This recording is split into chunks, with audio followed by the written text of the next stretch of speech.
الشيطان الرجيم پناہ مانگتا ہوں میں اللہ کی شیطان مردود سے۔ بسم اللہ الرحمن الرحیم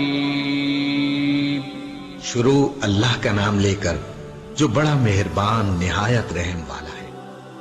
فَأَمَّا الَّذِينَ كَفَرُوا فَأُعَذِّبُهُمْ عَذَابًا شَدِيدًا فِي الدُّنْيَا وَالْآخِرَةِ فَأَمَّا الَّذِينَ چنانچہ جو لوگ ایسے ہیں کفروا جنہوں نے کفر اپنا لیا فَأُعَذِّبُهُمْ عَذَابًا شَدِيدًا فِي الدُّنْيَا وَالْآخِرَةِ فرمایا ان کو تو میں اللہ نے فرمایا کہ ان کو تو میں دنیا اور آخرت میں سخت عذاب دوں گا۔ وَمَا لَهُم مِّن نَاصِرِينَ اور ان کو کسی طرح کے مددگار میسر نہیں آئیں گے۔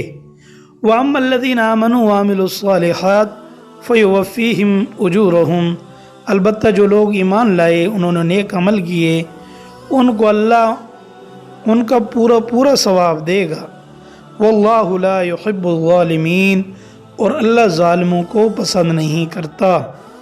ذَلِكَ نَتْلُوهُ عَلَيْكَ مِنَ الْآيَاتِ وَالذِّكْرِ الْحَكِيمِ ذَلِكَ فرمایا یہ وہ آیتیں اور حکمت بھرا ذکر ہے۔ ذَلِكَ نَتْلُوهُ جو ہم تمہیں پڑھ کر سنا رہے ہیں یہ ساری وہی چیزیں ہیں۔ إِنَّ مَثَلَ عِیسیٰ عِندَ اللَّهِ كَمَثَلِ آدَمَ اللہ کے نزدیک عیسیٰ علیہ السلام کی مثال آدم جیسی ہے۔ خلقہ من تراب اللہ نے انہیں مٹی سے پیدا کیا، ثم قال له پھر فرمایا ان سے کن ہو یا فیکون پس وہ ہو گئے۔ الحق من ربک فلا تکن من الممترین الحق فرمایا حق وہی ہے من ربک جو تمہارے رب کی طرف سے آیا، فلا تکن من الممترین لہذا شک کرنے والوں میں شامل نہ ہو جاؤ۔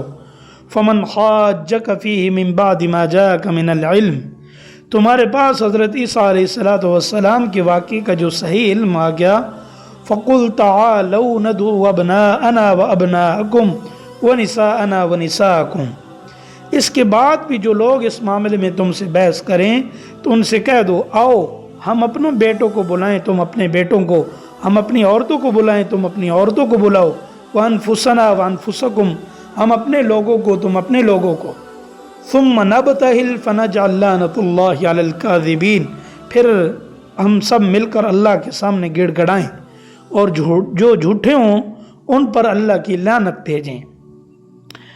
اس عمل کو مباہلہ کہا جاتا ہے جب بحث کا کوئی فریق دلائل کو تسلیم کرنے کے بجائے ہٹ دھرمی پر وہ آ جائے تو آخری راستہ یہ ہے کہ اسے مبالغے کی دعوت دی جائے جس میں دونوں فریق اللہ تعالیٰ سے یہ دعا کریں کہ ہم میں جو جھوٹا یا باطل پر ہو وہ ہلاک ہو جائے، جیسا کہ سورت کے شروع میں بیان ہوا۔ شہر نجران کے عیسائیوں کا ایک وفد حضرت صلی اللہ علیہ وسلم کی خدمت میں آیا جس نے آپ سے حضرت عیسیٰ علیہ السلام کی خدائی پر بحث کی، جس کا اطمینان بخش جواب قرآن کریم کی طرف سے پچھلی آیتوں میں دیا گیا۔